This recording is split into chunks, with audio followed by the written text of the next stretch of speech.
All right, I think we cleared up some memory. Anyway, Helen just called her friend Brian, the one who built their kennel, and he was the one that actually owned Solo's father. Anyway, they're looking for a yellow lab female, and I'm even Steven because that lady last night, honestly, Stace, maybe I'm getting easily offended. I mean, I stayed out there with her for almost 40 minutes. At the end of the 40 minutes, she wanted me to go and bring both sets of parents out so she could see them. And I mean, I could see if it, and then she was like, oh, you mean these puppies weren't born here? Where are their parents? I mean, honestly, maybe I am just getting to the point where I'm too easily offended, but I'm even Steven now, Helen's friend, who's really cool, who's got 2 kids, and wants a real pretty yellow lab female, and he's the one that built their kennel. He's somebody that really believes in them, and he's really just this amazing person. So it all evens out. So now, and I've never met Brian, they've always told me about Brian, and I'm sure they tell Brian about me, but so I actually get to meet Brian. So anyway, it's all exciting. It all actually worked out. So I'll tell you, we're going to get on our show. This guy, this mysterious Brian, who I'm always hearing about. Yeah. Yeah. Oh, I've heard about Brian for years. There's all kinds of stories. Brian had Nuts, which is Solo's father, who was a cadaver dog. And I actually think Brian just volunteers to be a reserve deputy so that he can have the cadaver dog. So that, because I tell you what, there's a lot of bodies. And Nutsy already did find the body. Fred! Anyway, that's Fred. Fred's doing great, though. Not that we've heard from James, though. Anyway, so this is what happened on the chat board. So this girl, Avery, sent me a private message, which I'm sure said, oh my God, you're a horrible person, or whatever. We hate the e-collar, or whatever. And, I really honestly didn't realize I would not intentionally go on an anti-e-collar board. Like, I can go on the Labrador Retriever board. It's all pro-e-collar. If someone did come on there and try to start saying e-collar, they'd kind of feeding frenzy on them. But I told her, I said, I'm leaving the board, and I actually didn't realize there was such a thing as 2 animated dogs, so write that down somewhere. There is actually such a thing as 2 animated dogs.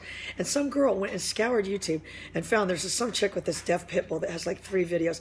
And I didn't even see the video, but I can assure you the video was the dog staying at a distance and her like walking away and making it come to her. So this girl goes, here's a dog, a deaf dog doing off-leash recall without a pager, with distractions and all these things. How'd that go? And I didn't even reply to her, but I mean, that shows how invested emotionally, I think a psychologist would tell you how emotionally terrified they are by this caller that she would have to scour YouTube. And we're going to go find the video, but I can guarantee you what it is, and there's no point me pointing it out to her because what I can already tell you, and Stacey will understand this, that I can immediately tell you this girl does not even have a high school education. So I'm not going to fight with someone like that. But I put on the thing to the girl, Avery, I put, I didn't realize it was, that the Deaf Dog Association was wrong about pagers, because there's the one that tell you to get pagers. And then they had a thing on there. This is what I saw, because this really sealed it. Some girl put something on there, and that Susan Ferry, I guess she's the admin. I guess that's what she was like trying to tell me, oh, this is a safe place, and you don't do all that and all that. Put on there, no breeder bashing. To the point, they bully breeders on there. And I have to admit, I'm surprised, because I thought it was a board for professional, like dog trainers and stuff, or for professionals. So that right there tells me, if you showed me a chart showing the percentage of people on there that had advanced degrees, in my opinion, it would be very small, and then the percentage that didn't, because breeder bashers are definitely not educated. In my experience, I've never seen one with an advanced degree, though I'm sure there probably are, that go after AKC and stuff. They're obviously not successful though. But, so yeah, breeder bashers don't have. There's no breeder bashers with advanced degrees. So I said, I see they bully breeders on here too. And so I said, I can imagine what they do to people that do both. So think of if you bash breeders and you bash e-collar people, what would you do to someone that uses an e-collar and is a breeder? Anyway, forget about all that. I'm super excited, and I'm going to be able to tell Helen unless it's raining or something. I don't want him to have to drive over in the rain. Since Jordan can't go to dinner tomorrow, even though I should make Jordan and her friend come and take me to dinner tonight, Stace. You see how exhausted I am. You don't even know all the stuff that's been going on, and not the bashing, not the e-collar bashing. Because I did make a couple friends on there. That guy John's really cool, and that other guy I think he got bullied on there too. In my Benjamin video, it's now had 25,000. It's still getting shared like crazy. Is that 25,000 what? Shares or likes? Or views? Views, 500 some shares. Wow. But they're still sharing it, and I put it on Pedigree Database. Okay. Anyway, so that was what was going on. I just kind of left the thing, and people need to know, breeder bashing. If you have to be to the point that somebody's making a post, it just shows the level of viciousness on this board. That somebody puts a post and this administrator has to immediately go on there and say no breeder bashing. And one woman was already doing it under a very thin veil, saying things like, "May I ask, did you have a contract?" And you can just tell by the way she was saying it was like a thinly veiled guise of breeder bashing.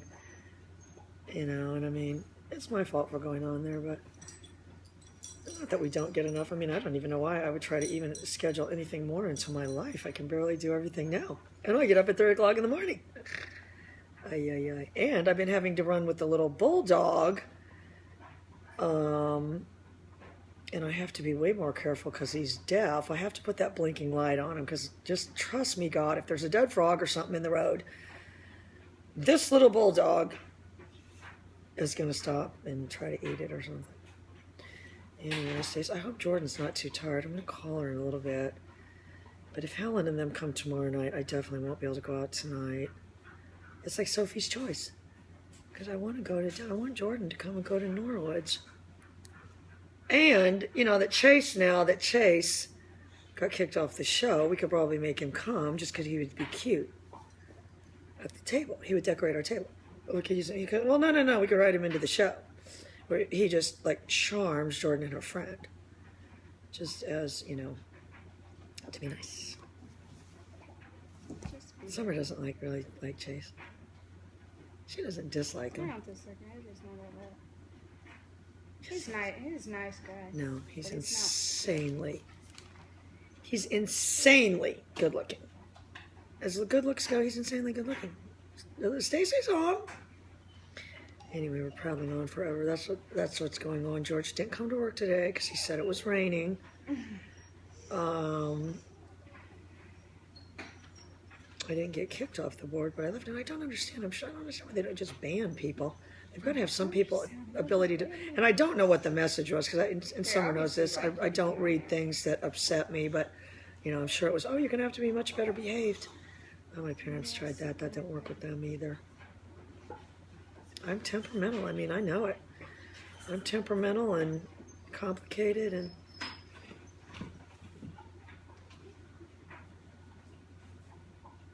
just a lot of things. The character is very, very flawed. But knows how to train dogs, so that's how she get by in the world. Not from her math skills, I'm telling you. You got a good soul. I don't know if I told you this though, Stace, but my brother's a banker. I don't know if you guys, Mark knows any bankers, you know any bankers from down there, but my brother's actually a banker. If you look him up, his name's Brad Blackwell. He's actually the senior VP of mortgages for Wells Fargo for the whole country.